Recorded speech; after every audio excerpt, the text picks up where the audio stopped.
basic automobile is $50,000 or more. And they will say, are you kidding me? I mean, that's basically a house payment for a lot of people. We always had this idea that a new vehicle was something that was attainable for every American. Well, clearly we've moved away from that premise. Hey guys, welcome back to the channel. Appreciate you guys tuning in as always.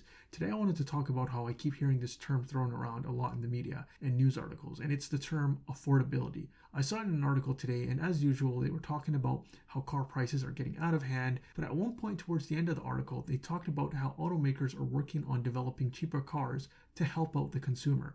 And my first thought was, really? Who? What company? The whole thing seems ridiculous, but the underlying notion is that automakers are concerned about affordability and are working towards building more affordable cars, and that they somehow can't for one reason or another. This is utter nonsense. Automakers have zero, I repeat zero, interest in more affordable cars.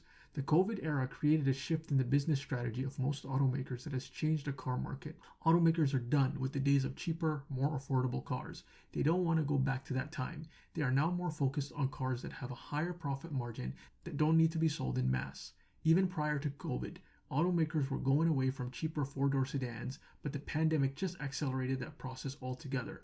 Back then in 2019, about 23% of cars were $25,000 or under. That number right now is only 5%. Just 5% of all new cars are under $25,000.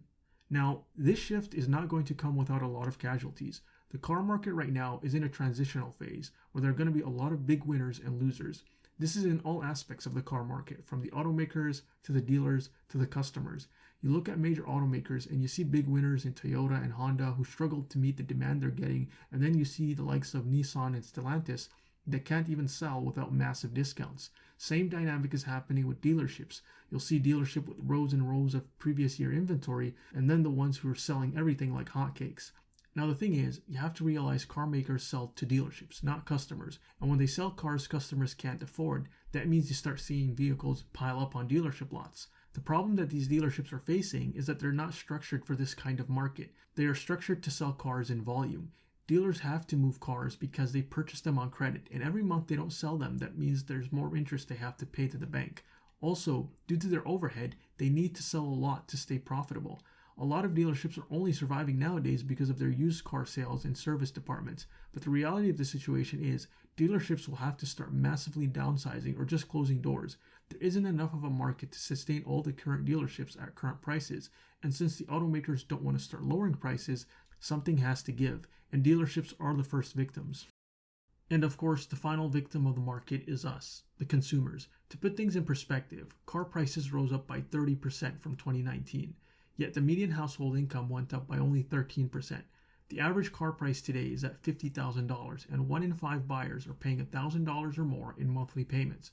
A lot of customers can't even purchase new cars anymore. 1 in 5 customers got rejected for a new car loan in 2024. This is compared to only 1 in 14 back in 2019. On top of that, the used car market is just as abysmal because of the low supply of inventory dating back to the COVID shortages. This means there's low quality, low quantity, and everything is overpriced. But guys, you don't have to be a victim of this market. My advice would be to go for either the quality cars that will last long like the Toyotas or Hondas, or go for the ones with massive discounts and 0% rates. So either really high demand, high quality, or low demand, high discount. Why do I suggest these routes? Well, with regards to high quality, it's self-explanatory. If you buy a quality, reliable car, you won't need to be back in this market for a long time. Plus, your vehicle will retain a lot of its value. If you go for heavily discounted, lower demand cars, you can strategize your purchase in a way that minimizes negative equity and puts you in a good position to change cars every 2 to 3 years before the warranty runs out.